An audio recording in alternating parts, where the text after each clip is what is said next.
할렐루야. 우리 옆에 있는 분들과 인사할까요? 적극적으로 삽시다. 긍정적으로 삽시다. 활력있게 삽시다. 이것을 한마디로 말하면 믿음의 삶입니다. 믿음이라고 하는 말 안에는 적극적, 긍정적, 활력 이렇게 다 들어있습니다. 믿음으로 살면 그런 삶이 되는 거죠. 우리 일주일 동안 추석이었는데 저는 명절이 별로 안 좋아요. 삶의 스케줄이 이렇게 다 이렇게 깨지는 것 같아서 비로소 집에 돌아오니까 얼마나 행복한지 몰라요. 여러분 잘 보내신 줄 믿고요. 룻기 11번째 그대는 보응을 믿는다. 오늘 본문에는 보답이라고 되어 있는데 예전 성경에는 보응이라고 되어 있는데 이 번역이 훨씬 좋습니다. 그래서 그대는 보응을 믿는가 라는 제목으로 하나님 말씀 증거하겠습니다. 증거하기 전에 또 하나 우리 축하해야 될 일이 있는데 박모세 성도님이 전도를 하나 했는데 온 힘과 열정을 다해서 10달 동안 품고 기도해서 아기가 얼마나 이쁜지 몰라요. 이렇게 핫하게 올렸는데 모세 성도님 닮아서 아주 이쁘더라고요. 우리 박수 한번 하시죠. 박종희 집사님 할아버지 됐고 송혜신 권사님 할머니 되는 거는 뭐 별로 좋지는 않지만 세월이 지나면 누구나 다 할머니가 되고 할아버지가 되는 겁니다. 그대는 보응을 믿는가? 라는 제목으로 하나님 말씀 전달하겠습니다. 룻기에서 우리가 다뤄야 되는 또 하나의 아주 중요한 문제는 바로 보응에 대한 문제입니다. 보응. 룻기는 짧지만 여기에 굉장히 중요한 단어들이 많이 나옵니다. 그래서 루트 같은 사람은 이 룻기를 흑진주라고 표현할 정도로 너무너무 중요한 책이다. 그렇게 얘기를 했습니다. 여러 가지 중요한 개념들이 많이 나오는데 우리가 반드시 또 다뤄야 될 부분 중에 하나가 보응에 대한 문제입니다. 다른 말로 표현하면 하나님의 갚아주심에 대한 문제죠. 하나님은 갚아주시는 신이신데 이 갚아주심에 대한 문제를 이 룻기에서 다루고 있죠. 과연 하나님은 갚아주시는 신이신가? 이 보응에 대한 문제가 해결되지 않으면 우리는 신앙이 무수한 갈등을 겪게 됩니다. 그리고 이 갚아주심, 하나님의 갚아주심에 대한 확신이 없으면 우리 헌신을 잘 못합니다. 하나님은 반드시 갚아주시는 분이야 라는 분명하고 확고한 신앙이 없으면 성경에서 요구하는 말씀대로 살기가 굉장히 힘들어집니다. 사람은 절대로 미치는 장사를 잘 안 하거든요. 하물며 우리 신앙에서도 마찬가지입니다. 우리 신앙생활 하는 데서 또 하나님과 우리의 관계 속에서도 우리는 잘 미치는 장사를 안 하려고 해요. 이 보응의 문제는 바로 거기에 걸려 있어요. 우리가 하나님께 기도하고 하나님께 헌신하는 것은 은밀한 중에 우리 마음속에 내가 이렇게 하면 하나님께서 이렇게 복 주시지 않을까? 내가 이렇게 하면 하나님께서 이렇게 갚아주시지 않을까? 하는 일종의 그런 기대 심리가 없으면 우리 사람은 정말로 순전한 마음으로 하나님을 섬길 수 있는가에 대해서 저는 퀘스천 마크를 붙이게 됩니다. 이번 주에 조투수를 제가 데리고 저희 누님 집에 다녀왔어요. 준석이가 데리고 가려고 하는데 준석이네 집도 여러가지 준석이가 또 가서 어머니 일도 돕고 또 가게도 보고 해야 되기 때문에 시간적 여유가 날 것 같지 않아서 제가 이번에 좀 데리고 가야 되겠다. 그래서 데리고 가는데 쉽지만 않더라고요. 왜냐하면 지내는 내내 추석을 보낸 게 아니라 오늘은 조투수를 어디 구경시켜줄까, 뭘 먹일까 계속 생각하니까 심지어 엊그제는 비가 왔는데도 조투수가 낚시를 너무 좋아해요. 그래서 내가 떠봤어요. 살짝. 조투수 여기 바퀴벌레 끼는 게 아니라 지렁이 껴야 되는데 그래도 할 수 있겠어? 그러니까 하겠대요. 그래서 비가 오는데도 어떻게 하면 안 갈까라고 이렇게 지금 가봤자 뭐 망둥이가 더 잡히겠어요. 그래서 버티다가 조투를 보니까 좀 무리해하고 마치 똥말에 강아지처럼 아침부터 일어나면 저를 계속 이렇게 바라보는데 안 갈 수가 없겠더라고요. 그래서 비 오는데 갔어요. 항구에 가서 갔는데 너무 잘 왔다 그런 생각이 들었어요. 막 망둥어를 잡아 올리는데 오죽하면 낚싯대가 2개밖에 없어서 집사람이 너무 좋아하거든요, 낚시를. 그래서 조투수한테 조투수 거기다 대면 안 물려, 이쪽으로 물려. 그러면 낚싯대를 뺏으려고 해도 아니야 그러면서 낚싯대를 안 놓고 여기서 계속 낚시를 할 만큼 있어요. 이렇게 지내면서 제 마음속에 약간 불편한 마음이 들었어요. 좀 나도 쉬고 싶은데 내가 뭐 때문에 조투수에게 이렇게 헌신하는가, 여러 가지 내 마음을 이렇게 들여다보니까 그 마음 속에는 솔직히 나중에 조투수가 미얀마에 가면 이런 것들이 어떤 힘이 돼서 또 우리 청년들과 무역을 하고 하는데 또 일종의 또 도움도 좀 되지 않을까, 그런 마음도 내 안에 조금 있는 것 같아요. 순수하고 순전한 마음으로 섬긴 것이 아니라 그런 일종의 그런 한국에 대해서 좋은 이미지를 갖고 싶어요. 지금 조투수 마음에 사모님 나빠요 이런 마음이 있어요. 그 회사에 크리찬 사장님이라고 해서 정말 아무것도 보지 않고 갔어요. 전번에 회사에 있을 때 너무 힘들었거든요. 인격적인 모독을 당하고. 그래서 그런데 그쪽에 가서도 크리찬인 사모님이 본인을 대하는 것에 대해서 굉장히 지금 마음이 아파하고 힘들어하거든요. 조투수는 미얀마에서 한국 그리스도인들은 굉장히 너무 멋지다, 너무 좋다, 이런 좋은 면만, 또 우리가 좋은 면만 보여주잖아요. 그러면 섬겨주고 봉사하고 자기 돈 들여서 식사 대접하고 이런 좋은 면만 보다가 한국 그리스도인들은 그런가 보구나. 조투수, do you understand? 알아들어? 그러다가 한국에 와서 그 마음이 많이 상해 있어서 조금 위로도 대줄까, 위로가 되지 않을까. 한편으로는 좀 걱정이 되기도 해요. 사람이라는 게 부족하고 연약한데 혹시 내 모습 속에서도 그런 모습들이 비춰지지 않을까, 그런 두려운 마음이 없는 것은 아니에요. 그래서 우리 집사람이 가끔 우리 청년들에 대듯이 조투수에게 막 욕도 하고 막 이렇게 하는 것에 대해서, 욕이라고 해서 큰 욕은 아닙니다. 좀 함부로 대하지 말고 조금 조심해야 되겠다, 그런 얘기를 합니다. 이 땅에 순전함이 존재할까? 우리 사람들에게, 타락한 우리 사람들에게 순전한 믿음이 과연 가능한가? 이런 질문도 룻기는 우리에게 보여주고 있는 거죠.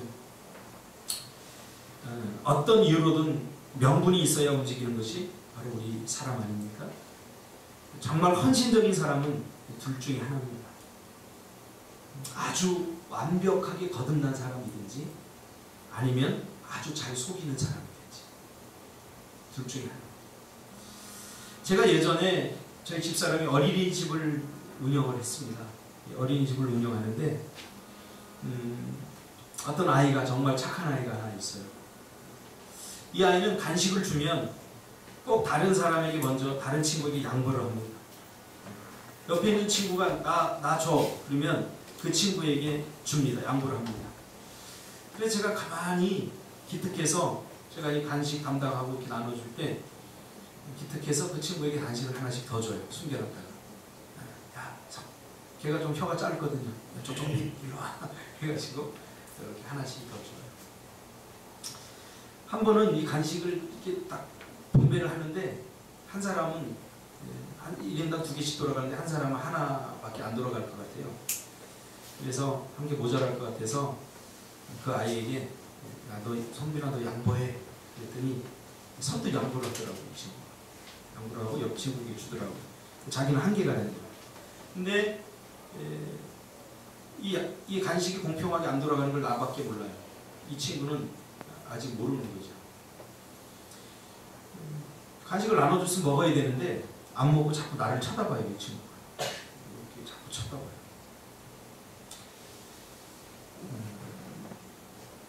그래서 한 개가 부족하다. 성빈아 한 개가 부족해. 그러니까 너는 오늘 한 개 먹어야 돼.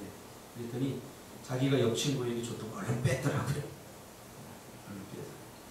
그동안 이 친구는 이렇게 양보하고 나누어 주면 선생님이 자기에게 그만큼 보상을 준다는 것을 이미 알고 있었어요. 그걸 염두에 두고 양보를 하는 거예요. 양보하면 선생님이 더 많이 주니까. 그런데 오늘은 정말 부족해. 오늘 너는 하나밖에 못 먹어 하니까 자기가 나눠줬던 걸 얼른 빼앗으라는 거죠. 그 어린아이, 순수한 어린아이들 마음속에도 정말 온전한 희생과 헌신이 이루어지지 않는다는 것을 보면서 이것이 우리 인간의 마음이 아닌가 그런 생각을 하게 됩니다. 즉시 보상이 이루어지지 않을 때 우리는 어떻게 행동하는가? 내가 베푼 선이 또 다른 선으로 돌아오지 않는다면 우리는 과연 그래도 베풀고 선을 계속 베풀고 또 양보할 수 있고 희생하고 섬길 수 있는가? 누가 그 아이에게 돌을 던질 수 있겠습니까? 우리도 어느 정도는 선을 베풀지만 나에게 즉시 보상으로 돌아오지 않을 때 빼앗고 싶은 심정이 우리에게 있는 거 아닙니까? 마태복음 6장은 성경의 핵심이라고 하는 산상보훈이 나오는 그런 성경입니다. 마태복음 6장. 성경에 정말 중요한 부분을 남겨놔야 된다면 어디를 남겨놓을 것인가? 학자들은 마태복음 6장을 남겨놔야 된다고 합니다. 성경을 요약한 핵심적인 그러한 말씀이 기록되어 있는 것이 마태복음 6장입니다. 이 마태복음 6장은 하나님의 백성들이 어떻게 살아야 하는지, 어떻게 살아야지 하나님께 영광을 돌리고 구원받은 하나님의 백성들은 어떻게 살아가야 하는가에 대한 그 실천적인 모습을 보여주고 있습니다. 특히 이 마태복음 6장은 행함으로, 행동으로, 실천으로 드러나야 된다고 그렇게 말하고 있습니다. 신앙은 움직이는 거라는 것, 실천하고 행동하는 것이지 신앙은 머리로 하는 것이 아니라는 것을 마태복음 6장은 우리에게 강조하면서, 그러면 그 행동을 어떻게 하라고 하는가? 마태복음 6장은 은밀하게 하라라고 말합니다. 어떻게 해요? 은밀하게. 신앙은, 믿음은 행동하는 겁니다. 야고보서 2장의 말씀처럼 영혼 없는 몸이 죽은 것 같이 행함이 없는 믿음은 죽은 것입니다. 행동으로 드러나지 않는 믿음은 다 가짜입니다. 성경이 말합니다. 죽은 믿음이다. 이것은 믿음이 아니다. 그런 표현이죠.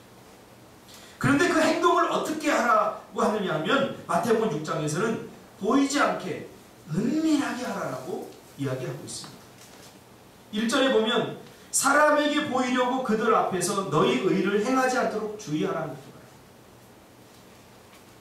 말합니다. 2절에 보면 그러므로 굳이 할 때에 외식하는 자가 사람에게서 영광을 받으려고 회당과 거리에서 하는 것과 같이 너희 앞에 나팔을 불지 마라. 3절에 보면 너는 굳이 할 때에 오른손이 하는 것을 왼손이 모르게 하라. 은밀하게 하라. 여러분, 오른손이 하는데 어떻게 왼손이 모릅니까? 나도 모르게 아주 은밀하게 하라. 그러면서 4절에 내 구제함을 은밀하게 하라. 자, 믿음은 행하는 것인데 행하는 것을 어떻게 하라고요? 은밀하게 하라. 나팔 불지 마라. 이 보응이라는 말은 비단 기독교뿐만 아니라 다른 종교에서 등장하는 문제입니다. 우리가 신을 섬기는 이유가 뭡니까? 보답받기 위해서, 보응받기 위해서. 신을. 모든 사람에게는 자신의 부족함과 연약함을 대신할 수 있는 그 어떤 절대적인 것을 간절히 원하게 되어 있습니다. 이것이 신앙을 갖는 일종의 명분이 되기도 합니다. 그러나 일평생 우리가 하나님만 섬기고 일평생 신만 섬기다가 신으로부터 아무 보상도 받지 못하고 끝난다고 생각하면 이 신앙생활을 한다는 것은 별로 재미없습니다. 그리고 사람들은 그런 신을 섬기지 않을 거예요. 우리가 신앙을 갖고 믿음을 갖고 또 예수 믿지 않는 다른 사람들도 이 어떤 자기의 종교를 갖는 것은 그 사람들 마음속 은밀한 곳에 보응에 대한 심리가, 보상 심리가 자리 잡고 있기 때문이라는 거죠. 우리가 믿는 신은 정말 우리의 억울함, 우리의 고난, 우리의 헌신, 우리의 수고에 모른 척하지 않고 때로는 원수를 갚아주시고 또 역전시켜 주시는 하나님이신가? 우리의 수고에 대한 대가를 넉넉하게 보상해 주시는 분이신가 하는 문제. 이거 아주 중요한 문제. 바리새인과 서기관들이 예수님의 질타를 받은 이유가 무엇입니까? 그들은 겉과 속이 달랐기 때문입니다. 그들은 율법을 준행하고 하나님의 말씀을 실천하는 이유가 깨끗하고 순수하지 못했습니다. 순수하지 않은 것. 왜 오늘 이 문제를 다루게 되느냐? 이거 믿음과 관련이 있기 때문에. 믿음은 인테그리티합니다. 순수한 것. 순전한 것. 사랑도 마찬가지예요. 주님이 우리에게 보여준 사랑은 순수한 겁니다. 어떤 조건이라고 하는 불순물이 들어가면 더 이상 사랑은 사랑되지 못합니다. 하나님이 우리를 사랑한 것은 조건이 0.001%도 안 들어갔어요. 무조건적인 사랑입니다. 그래서 이 사랑이 위대한 것입니다. 때로는 우리가 죄를 짓고 우리가 하나님 마음을 아프게 하면 하나님 우리에게 벌하지 않을까, 그런 일말에 그런 죄책감이 있기도 하지만 그래도 하나님 우리를 절대로 버리지 않습니다. 이것이 위대한 사랑 아닙니까? 믿음도 마찬가지입니다. 우리가 하나님에 대한 믿음은 그 무엇 때문이라고 하는 대가나 이런 것들이 조건이 붙어버리면 믿음은 순수해지지 않습니다. 이 바리새인과 서기관들은 순수하지 않았어요. 그들의 신앙, 하나님을 섬기는 것이 사람에게 보이려고 그들이 11조를 하고 그들이 헌신하고 얼마나 열정적인지 몰라요. 여러분, 바리새인과 서기관들이 예수님의 눈으로 바라봤기 때문에 그들의 잘못된 부분들이 보여온 거지, 그 당시에 일반적인 모든 사람들에게 눈에 비친 바리새인과 서기관들은 신앙의 모범생이었어요. 정말로 신앙생활 잘하는 사람들이었어요. 그들처럼 완벽하게 신앙생활하는 사람들이 없었어요. 그러니까 예수님의 눈으로 보니까 그들의 위선이 보인 거지, 일반 우리 같은 사람들의 눈에는 바리새인과 서기관들은 완벽한 그리스도인, 완벽한 신앙. 왜? 그들은 율법에서 말하는 것을 거의 다 지켰거든요. 11조도 오늘 우리처럼 드리지 않았어요. 이들이 11조 얼마나 철저히 드리냐면, 우리는 그러잖아요. 순이익의 몇 %를 드리느냐, 10분의 1을 드려야 되냐, 아니면 전체 매출의 10분의 1을 드려야 되냐, 이런 것 갖고 우리 싸우잖아요. 이 사람들은 어디 가서 뭘 하나를, 누가 가다가 수박을 한다고 이렇게 줘요. 그것도 11조를 해요. 저울이 정확히 있었어요. 수박을 정확히 10분의 1로 잘라가지고 부족하면 이쪽으로 놓고 해서 10분의 1을 드렸던 철저한 사람. 그러나 그들이 그렇게 하는 이유가 순수하지 않았다. 정말 하나님을 섬기고 하나님에 대한 믿음을 가지고 순수하게 했느냐? 그렇지 못했기 때문에 문제가 생깁니다. 이만큼이라도 하는 게 어디냐? 아닙니다. 믿음은 그렇게 접근하면 안 됩니다. 그들은 예수님의 눈에 붙인, 그들은 사람에게 보이려고 그렇게 했다는 거예요. 자랑 삼아. 사람들에게 칭찬받으려고, 사람들에게 인정받으려고, 자신을 괜찮은 사람으로 보이게 하려고. 그러다 보면 하나님보다 더 괜찮은 무엇인가가 되고 싶은 마음이 생기게 됩니다. 자신을 드러내고 자신의 이름을 높이려고 하는 행동이죠. 이런 사람은 절대로 은밀한 중에 희생을 하거나 헌신을 하거나 하지 않습니다. 아무도 알아주지 않으면 하지 않습니다. 아무도 알아주지 않으면 재미가 없어집니다. 관중이 있어요. 관중이 없는 경기를 하는 것처럼 힘든 게 없어요. 우리나라의 K리그 축구, 제가 축구를 좋아하는 축구 얘기도 하겠습니다. 또 그 다음 챌린저 리그, 그 다음에 K3 리그, 그 다음에 K4 리그도 있어요. 7부 리그까지 있다고 하는데, 7부 리그는 거의 동네 축구, 조기 축구에 있는데, K3 리그만 되더라도 나머지는 취미로 하는데 K3 리그만 되더라도 이건 먹고 사는 문제와 달려있기 때문에 참 심각한 문제입니다. 그런데 운동장에 그들 경기하는 거 가보면 관중이 없어요. 한 사람, 두 사람. 나는 이 사람들이 진짜 축구를 좋아하는 사람들이라고 생각해. 보상이 당장 주어지지 않고 환호하는 군정이 없는데도 11명이 나와서 자기네들이 축구를 즐기면서 하는 거죠. 이 사람들이 정말 축구를 사랑하고 정말 축구를 좋아하는 사람들이 아닌가. 관중이 없는, 관중이 없어도 일할 수 있는 사람, 이 사람이 정말 순수한 사람이 아닌가. 성경은 우리에게 많은 묵상을 요구하죠. 신앙생활은 관중이 없는데 축구를 하는 것과 마찬가지입니다. 저는 요즘 그런 생각을 합니다. 아, 맞구나. 성경 말씀이 맞구나. 사람은 칭찬으로 연단을 합니다. 칭찬을 제가 왜 하냐면 격려하고 위로하고 힘을 주려고 하는 거예요. 목회를 하면서 칭찬을 하는 거예요. 다른 거 없어요. 제가 하나님은 그걸 진작에 저에게 가르쳐줬어요. 제가 예전에 전도사 시절 때 설교를 이렇게 하고 나면 성도님들이 막 문자를 보내고 은혜 받았어요. 전도사님 은혜 받았어요. 담임 목사님보다 설교를 더 잘해. 그리고 담임 목사 별거 아닌 것처럼 보이고 막 내가 정말 설교를 잘하는 줄 알았어. 나중에 보니까 그것이 나를 무너뜨린다. 어느 순간에 그걸 깨닫고 제가 설교하고 나서 사람들이 칭찬하면 더 잘하라고 하는 격려가 보다. 제가 이렇게 받아들였어요. 칭찬으로 사람을 연단합니다. 칭찬 너무 좋아하지 마세요. 칭찬하는 순간 부인하세요. 그게 내가 살기. 칭찬도 중독과 마찬가지예요. 칭찬 없는 사람이 일을 잘 안 하려고 해요. 아, 집사님 너무 잘해. 좋아가지고. 아닙니다. 신앙생활은 관중 없는 축구를 하는 것과 마찬가지예요.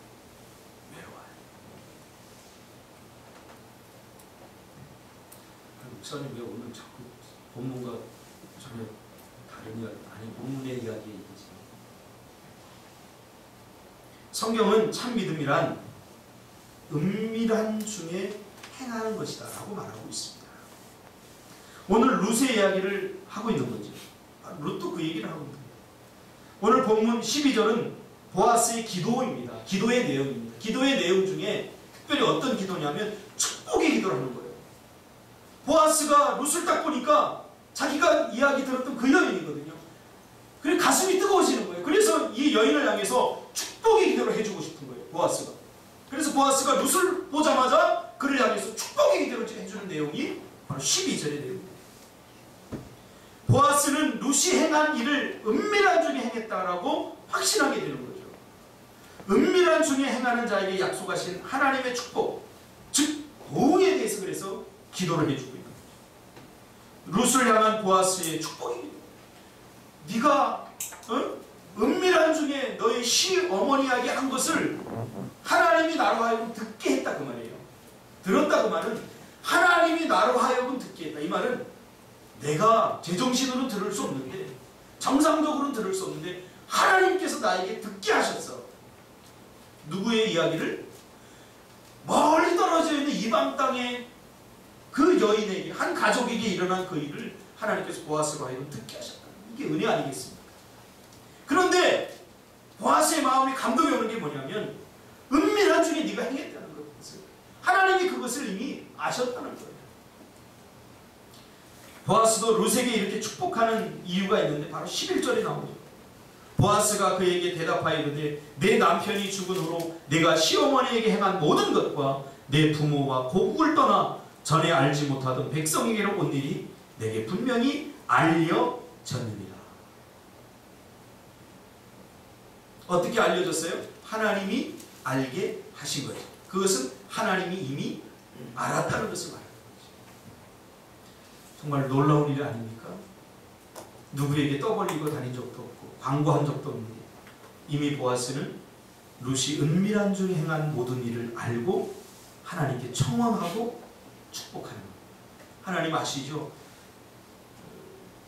이 룻이 어떻게 행한지, 은밀한 중에 어떻게 행한지 하나님 아시잖아요. 그래 하나님 룻에게 복을 주세요 하고 축복하는 거예요. 내가 행한 일을 보응하시기를 원하노라. 그러므로 룻이 시어머니 나오미에게 행한 일은 결코 이건 작은 일이 아닙니다. 우리가 은밀한 중에 행하는 일들이 결코 작은 일이 아닙니다. 결코 작은 일이 아닙니다. 제가 부교육자 때 정말 몇 번 욱한 적이 있어요. 신경질이 좀 난 적이 있어요. 그 중에 하나가 뭐냐면 제 사역지가 성기든 사역지가 대명교회라고 지금 광교동 우리 집사람 살던 쌍용아파트 그 바로 앞에 대명교회라는 곳이 있는데 그 교회에서 제가 사역을 했는데 전도사 끝나고 이제 교육체까지 다 끝나고 집으로 가요. 동인천이었어요. 지금 동인천에 가서 있으면 11시 12시쯤 목사님한테 전화가 와요.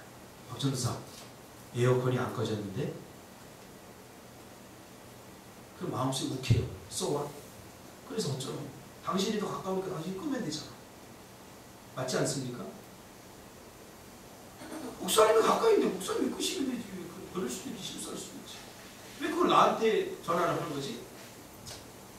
그때는 정말 저 가난할 때요. 버스비도 계산해서 이게 타고 할 때인데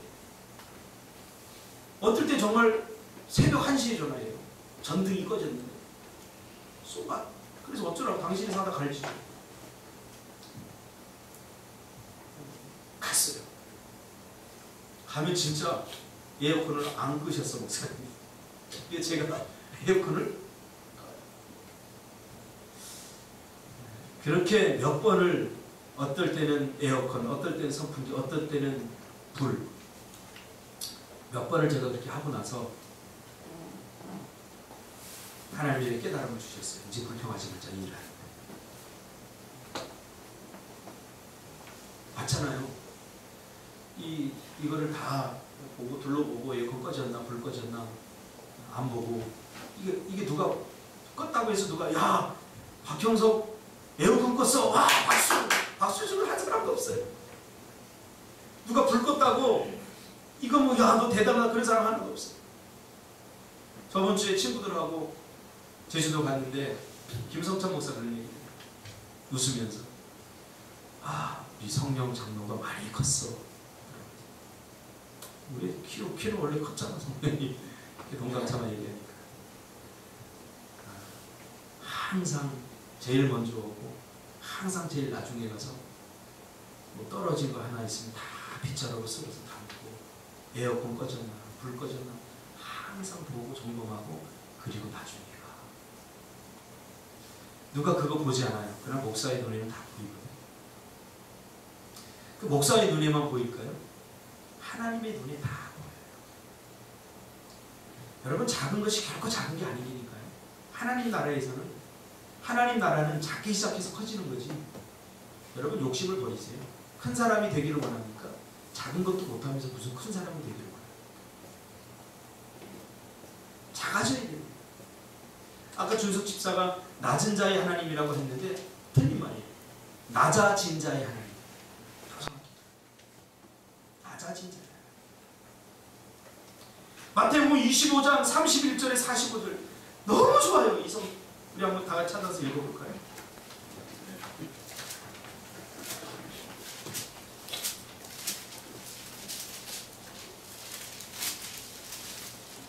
마태복음 25장 31절에서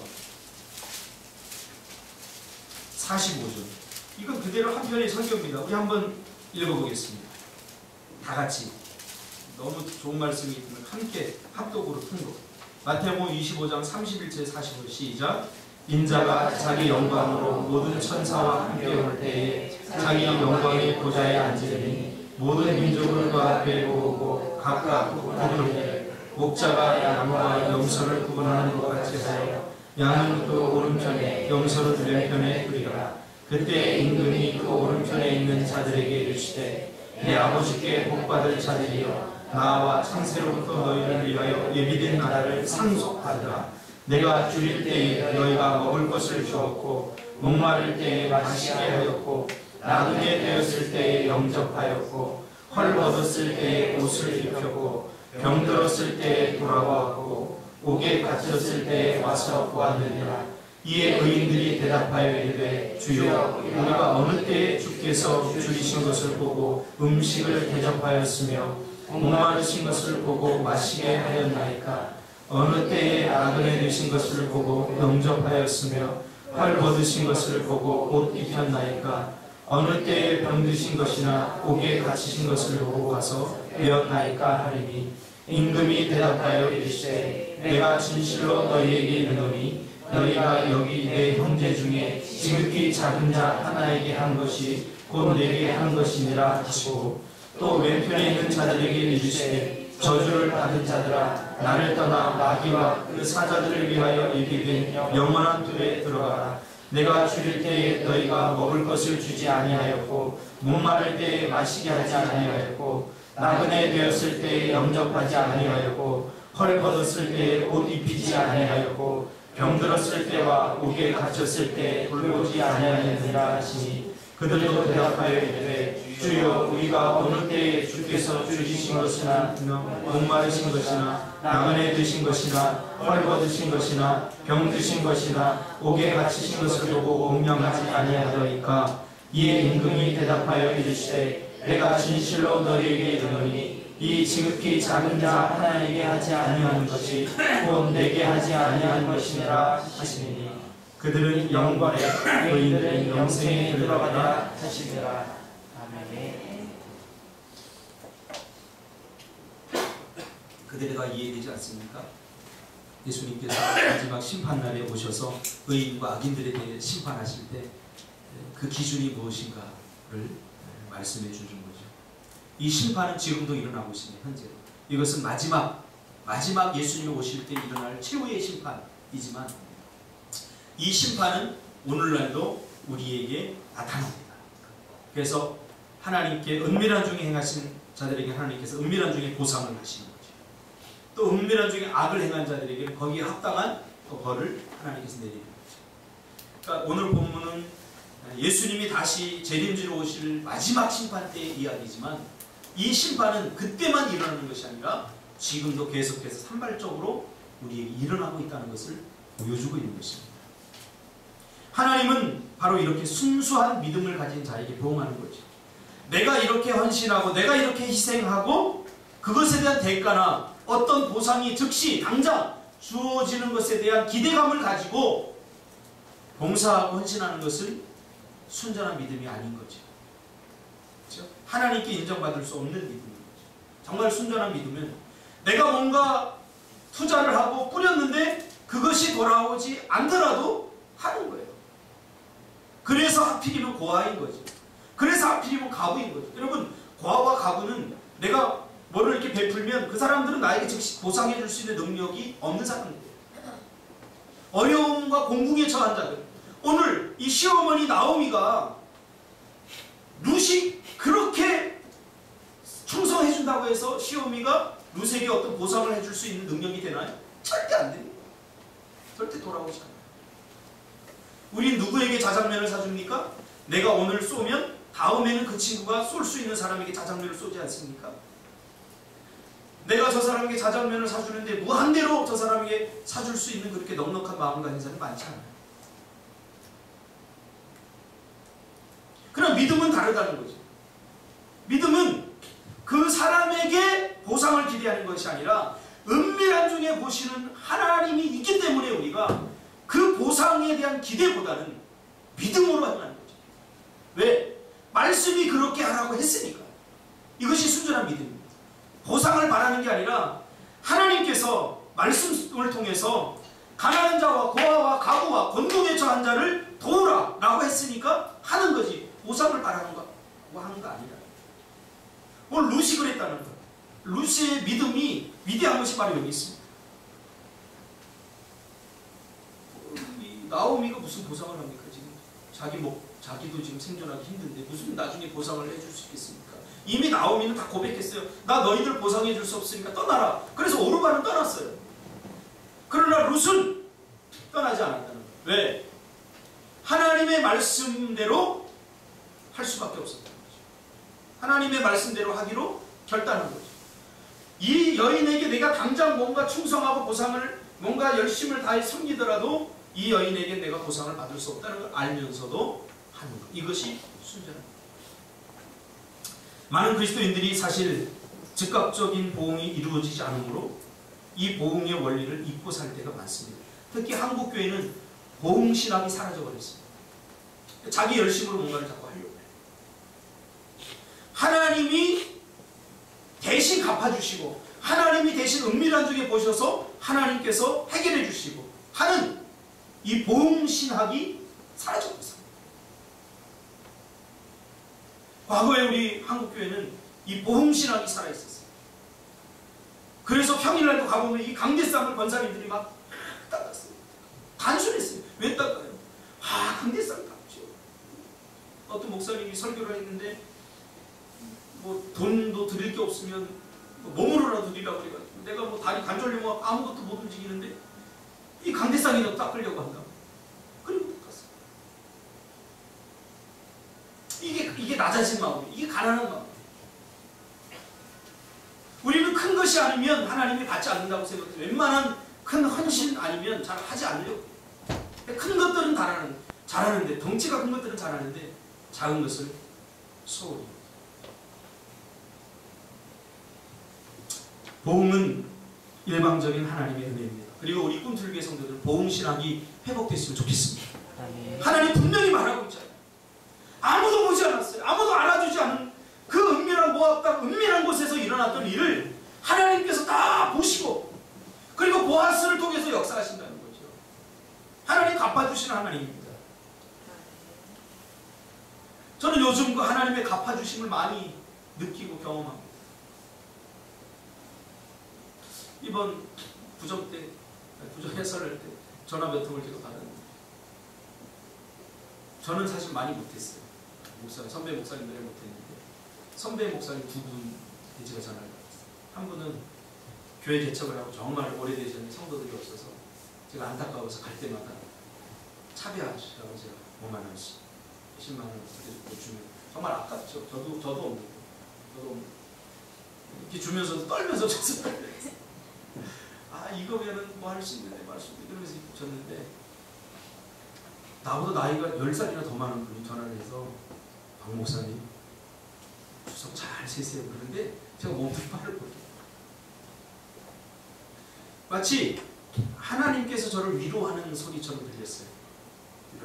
야 내가 해야 할 일을 네가 한 거 아니냐? 하는 하나님의 음성처럼 들렸어요.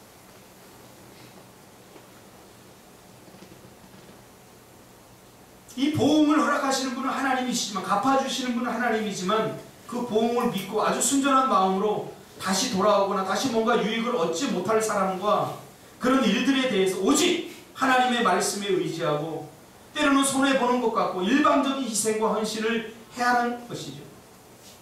그러면 하나님이 갚아주실 것이죠. 갚아주실 것이죠. 하나님이 갚아주실 것을 미리 예상하면 안 됩니다. 이러면 절대로 순전한 믿음이 될 수 없어요. 하나님이 갚아주는 게 아니라 하나님의 말씀대로 하는 것이 먼저입니다. 그러면 하나님께서 이런 순전한 믿음 가운데 하나님의 갚아주심의 역사가 일어난다는 거죠. 룻은 꼭 그렇게 해야 하는 상황이 아니었습니다. 룻은 얼마든지 오르바처럼 할 수 있었습니다. 그러나 그가 성경을 통해 알게 된 사실은 공궁에 처한 자를 그냥 버려두면 안 된다는 사실이었죠. 그래서 아무 이득이나 유익이나 당장 얻을 수 있고 나중에 얻을 수 있는 것이 아무것도 없지만 순수하고 순전한 마음으로 자발적으로 그를 위해 끝까지 충성하기로 결단한 것입니다. 이것이 바로 인내입니다. 하나님 다 보고 계십니다. 선악간에 보고 계십니다. 사무엘하 16장에 보면 악을 하나님 보시는 게 나와요. 다윗이 압살롬에 의해서 쫓겨나갑니다. 왕자의 구테타가 일어나죠. 사랑하는 아들이 아버지를 쫓아내고 왕이 오릅니다. 그래서 맨발로 쫓겨나갑니다. 쫓겨 도망가는데 베냐민 땅에 딱 도착하니까 베냐민 사람 중에 시므이라고 하는 사람이 저주합니다. 다윗을 향해서 너의 하나님께 너를 축복하셨는데 너는 여기서 끝이다. 네 축복은 여기서 끝나. 그리고 하나님의 축복을 막 가로채면서 막 저주를 합니다. 원래 너는 자격이 없는데 왕이 됐어. 그래서 온갖 비난과 저주를 퍼붓습니다. 그래, 내가 너 그럴 줄 알았어. 막. 그때 아비새가 군대 장관이죠. 화가 나가지고 내가 저놈을 당장 죽이겠다고. 그때 다윗이 한 얘기가 나옵니다. 그때 당시에 다윗이 그 시므이를 당장 죽일 수도 있었어요. 그러나 여호와께서 나의 원통함을 감찰하시리니 오늘 그 저주 때문에 여호와께서 선으로 내게 갚아주시리라. 다윗에게도 보응신앙이 있었던 거죠. 다윗은 그래서 자기가 원수를 갚지 않았어요. 자기를 괴롭히는 사울도 자기가 죽이지 않았어요. 기회가 있었죠. 보응신앙. 그가 나에게 악으로 대하지만 하나님께서 그걸 선으로 갚아주실 거야 라는 하나님의 갚아주심에 대한 믿음이 있었다는 거죠. 이 순전한 거예요. 그래서 그러지 마, 죽이지 마. 그냥 나중에 그렇게 되죠. 진짜 왕권이 다시 복귀돼요. 그래도 다윗은 시므이를 죽이지 않습니다. 얼마나 멋집니까? 로마서 12장 19절에 보면 내 사랑하는 자들아 너희가 친히 원수를 갚지 말고 하나님의 진노하심에 맡기라. 기록되어 있을 때 원수 갚는 것이 내게 있으니 내가 갚으리라. 주께서 말씀하십니다. 이사야서 65장 6절에 보라 이것이 내 앞에 기록되었을 때 내가 잠잠하지 아니하고 반드시 보응하되 그들의 품에 보응하리라. 하나님은 은밀한 중에 우리의 선악간의 모든 일을 다 보고 계십니다. 우리가 말씀대로 살아야 될 이유가 여기에 있습니다. 하나님께서 복을 주시지만 그러나 우리의 책임, 우리의 반응을 하나님께서 요구합니다. 우리가 말씀을 믿고 정말 우리에게 당장 유익으로 돌아오지 않을 그런 가난한 사람들, 그러한 공궁에 처한 사람들, 그들에게 무조건적인 희생과 헌신할 때 하나님께서 다 보고 갚아주신다. 우리가 내일 되면 월요일날 새벽 기도를 드릴 텐데 주일날 끝나고 나면 지저분해요. 근데 깨끗해져 있어요. 제가 치우지 않습니다. 누군가가 치우고 저는 알아요. 그 사람이 누군지 저는 알아요. 저희 태권도장도 지저분해요. 애들이 얼마나 많아. 그러나 깨끗해져 있어요. 누군가가 치워요. 작은 것에부터 시작하시고 큰 사람이 되기를 원합니까? 작은 것에 성공하세요. 큰 복을 받기를 원합니까? 작은 복에 감사하시기 바랍니다. 우리가 예배 막 부흥회 뭐 이런 이 주일날 드리는 작다라고 할 수 있는 우리가 매번 드려서 예배라고 느껴질 수 없는 그런 이 감동이 별로 없는 이 예배에서조차 여러분 성공. 가끔 저는 깜짝 놀라요. 예배 시간에 찬양 시간에 아무것도 안 하고 멍하니 있어요. 이건 작은 것의 소중히 하나님 보시잖아요. 하나님. 저는 가만히 있을 수 없어요. 여러분 제가 주일날 언제 여기 와서 가만히 여기 준석 집사 찬양하는데 오늘도 28장 찬양하는데 제가 준비한 찬양을 그냥 지 맘대로 하는 거예요. 그러면 안 되는데. 그래도 저는 찬양 열심히 했어요. 왜? 하나님이 보시고 계시기 때문에. 어떻게 이 예배를 몇 사람 보고 내가 그렇게 망칠 수가 있나. 오늘도 기도하는데 너무 은혜 받았어요. 작게 여기지 마세요. 하다못해 여러분 가정에서 드린 가정 예배도 예배 작다 크다 우리가 결정하는 겁니까? 그것이 하나님이 인지하고 어떻게 그걸 작은 예배라고 말할 수 있겠습니까? 우리가 은밀한 중에 화장실에서 드리는 기도 이걸 작다라고 말할 수 있습니다. 절대 작지 않습니다. 기도하겠습니다.